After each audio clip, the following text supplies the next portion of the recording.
Hello and welcome to Wacker Neuson Tech Talks. I'm your host and technical training manager, Jake Gaylord. Today we're going to be talking about Tier 4 engines and what that means for operators, technicians, and business owners alike. I've got Josh Renkema with me today. He's our dealer development specialist and a resident Tier 4 expert. Thanks for joining us today, Josh. Thanks for having me, Jake. So basically, Tier 4 is an EPA standard that is horsepower based. And for our specific conversation today, we're going to be talking about 50 to 75 horsepower engines, as most of our machines are manufactured with engines in that horsepower range. Josh has more specifics pertaining to those EPA standards. Josh, can you share with us what those standards are? Well, I think before we get into the actual standards, we just need to take a step back and say, what is it? What is this Tier 4, and what are the changes associated with these engines that we didn't have in the past? Absolutely. So what does it mean to an operator to have a Tier 4 type engine? There's going to be a lot of new requirements. There's going to be some new features that the operators see when they're running the machine. But then for the technician also, they're going to have some new components that they're going to be working on. They're going to have a couple new procedures that they might have to go through, including regeneration, ash services, things like that nature. But we're also going to talk a little bit about the actual requirements that the EPA has put on the engine manufacturers. Okay, such as? So if we look at the requirements of the particulate matter and the NOx, specifically the particulate matter is going to be limited to 0.2 grams per horsepower hour, and the 3.5 grams per horsepower hour for the NOx. Okay, so NOx. When I hear NOx, Josh, I think of Vin Diesel and Fast and the Furious, right? We're going to hit the NOx and go fast? Not even close, Jake. No? Okay, no, well, enlighten me, please. So NOx is actually the oxides of nitrogen that are formed inside the cylinder of an engine at very high temperatures.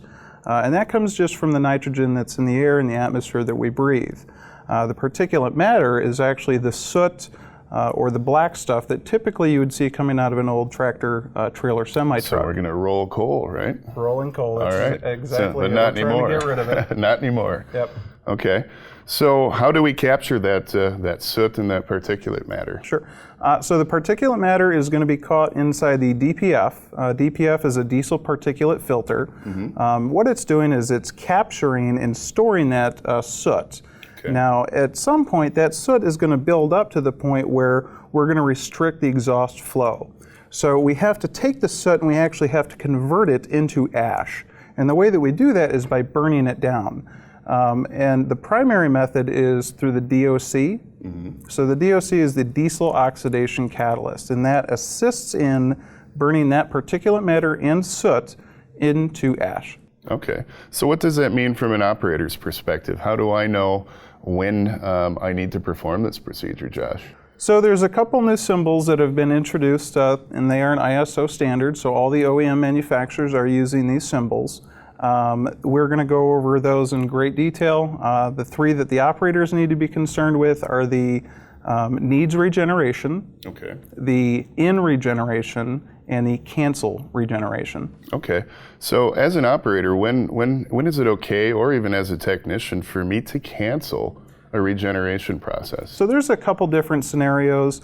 If the machine is parked alongside a vinyl house, the regeneration temperatures are going to get about 1100 degrees Fahrenheit. Oh, wow. Yeah, and you really want to make sure that that exhaust isn't pointed in vinyl siding or even in an area of combustion concern. So anywhere that stores grain, anywhere that's handling wood fibers, areas like that. All right, Josh, so we know that we don't need to be operating this anywhere where there's some combustibles. So as a technician, as a machine operator, how do I know when a machine is in regen? So the operator is going to have a couple different symbols on the cluster. The first one of those symbols means that the regeneration is needed or imminent. Okay.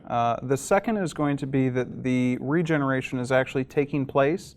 Now, in that event, you want to follow through with that regeneration to completion.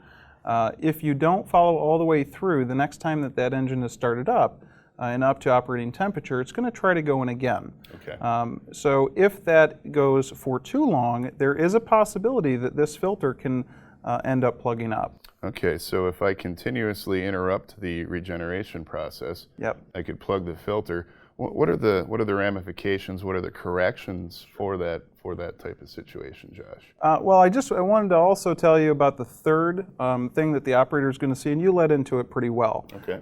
So the operator does have the ability to cancel the regen, and if they choose to do that, or maybe if they hit the switch while they're getting into the machine, it's going to be displayed for them, and it's going to have a large slash mark through that symbol. Okay. So they're going to be well aware that this is turned off. Now, if they do turn this off and they continue to operate it and don't allow it to go into that regen to burn down the soot into the ash, this is going to become plugged up. Now, if it gets to a certain level, it's going to go into a first derate. You're going to have a sluggish performance. You're going to have the engine's going to slow down. So the system's protecting itself at this point, Josh. It is. It's always trying to protect itself. And it can get to a point where it's actually going to shut itself off every 30 seconds. Okay, so from what I'm getting from this conversation, Josh, is it's imperative that we always allow the regeneration process to complete when possible. Is that correct? Absolutely. All right, Josh, so let's assume I'm an operator that has repeatedly overridden the regeneration process on my machine. It's going to put it into a limp mode. What are the corrective actions for that type of situation? Well, there's a couple different ones that can be taken. Before it gets too severe, the operator has the ability to manually start a regeneration. Okay. Now, that's if he catches it soon enough, and typically it's going to start with that first derate when you start feeling sluggish. So the operator can push and hold that button, and it's going to correct itself. Now, if it goes uncorrected for too long, it's going to put the machine into a derate, and that's going to require some special tooling or a visit from a Wacker Neuson service technician at one of our dealers. Or even if it gets too bad, it's going to have we're going to require the engine manufacturer to come out and reset it. That sounds expensive, Josh. Is that the case? It absolutely is. When you look at the precious metals that are in here, they're very expensive to replace. So we want to make sure that the computer is allowed to do the regen and that we're not canceling it unless we absolutely need to. Okay, so let's go over some of the acronyms that are associated with Tier 4, Josh. I hear them bounced around. It feels like we're in the military. So let's go ahead and start with the DOC. What does DOC stand for, and what does that component do in the system for us? Sure, so the DOC is the diesel oxidation catalyst, and we have one sitting right here. This is not a filter per se. This is a flow-through device, and it's going to have those precious metals that we talked about in the DPF. Okay. Okay, so what this is doing is it's creating that heat that we need to burn out the DPF, which was the diesel particulate filter. So let's throw another one out there. I've heard the acronym diesel exhaust fluid, or otherwise known as urea, in the past as well. Can you explain to us what that is and how that works? Sure, and there's a couple other trade names that it goes by. We've got AdBlue, some people call it just DEF or urea. Okay. But what it does is it's sprayed directly into the exhaust, and typically we're not going to see it on the 75 horsepower and lower.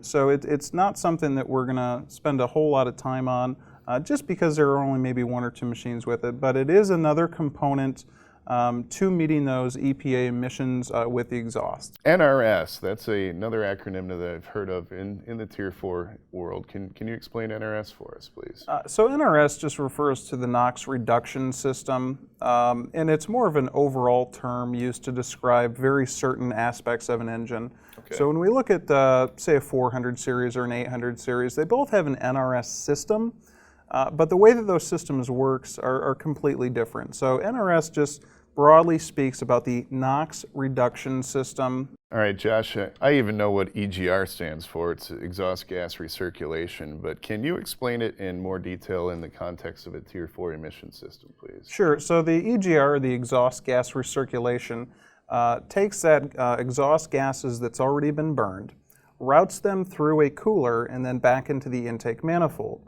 And this is really part of that NRS system. And the whole goal is to bring the in-cylinder temperature down low enough so that we're not forming those oxides of nitrogen. So you're batting 1,000 on the acronym definitions. I've got one more for you. How about PMC? Can you please define that for us, Josh?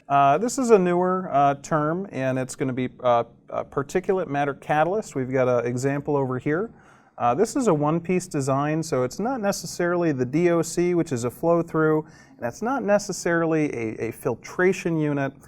It's going to temporarily store some of those soot particles until they can be converted and then expelled as a gaseous form. So with all those acronyms defined now, I'm getting a better understanding of all the individual components and what they potentially do. So now just to kind of bring it all back together, can we do just another overview of the regeneration process from a component perspective, Josh? Sure. So when we look at what an engine does is it's taking fuel and it's taking oxygen and it's converting it to energy. But because we've got some impurities in the fuel and we've got these nitrogen that's just in the atmosphere, we can clean up that exhaust gas. Now, part of that is to use the filtration unit here to pull out those crows. So when you start that oxyacetylene torch and you get those black crows that are coming out, it's the same thing that's coming out of a diesel engine. So we're capturing them with the DPF, and we're going to use the DOC. It does other things, but one of the main things that it does is it builds the heat to burn this down, convert those particulate matter into ash. Okay, understood. Help me understand, are all engine manufacturers using the same method for regeneration? There's a couple different methods out there. We use two of them primarily in the industry. You might have some very large engines that have some very niche or specialty ways to get rid of the particulate matter and the NOx, but what we're going to focus on is the burner type and then the post-stroke injection. So we're going to use a burner that's actually going to combust fuel and then inject raw fuel onto the front face of this DOC. Okay, so that's what we call the burner type. And that's going to build the heat for us, correct? Absolutely. Okay. The second type is post-stroke injection. So if we look at the 800 series engine, during the exhaust stroke, because it's an electronic injector in a high-pressure common rail, we have fine enough control that we can inject fuel into that exhaust stroke. Okay. The raw fuel that we're injecting coats the front face of this DOC, essentially doing the same thing. So we're actually activating the injector while the exhaust valve is open. Absolutely. Is that correct? Yep. Okay. Right. And those are the two main categories or two main methods that we're using currently in the Perkins engines, correct? Yes. Okay, great. Well, I honestly feel like you've really walked us through the processes, the components themselves. I really feel like you've cleared the air, Josh, on this topic. So I'd like to thank you very much for being with us today. Thanks for having me. All right. Hey, thanks for joining us for this Wacker Neuson Tech Talk. I would like to remind you to go online to the Wacker Neuson Academy website, check out our training schedule. Mr. Josh Renkema here does put on Perkins service level training classes. In addition, if you want more information on Wacker Neuson training, please join our text club. Simply text the word WN training to 31996, and we'll text you with updates and offers exclusive to Wacker Neuson training. Thanks, and we'll see you again.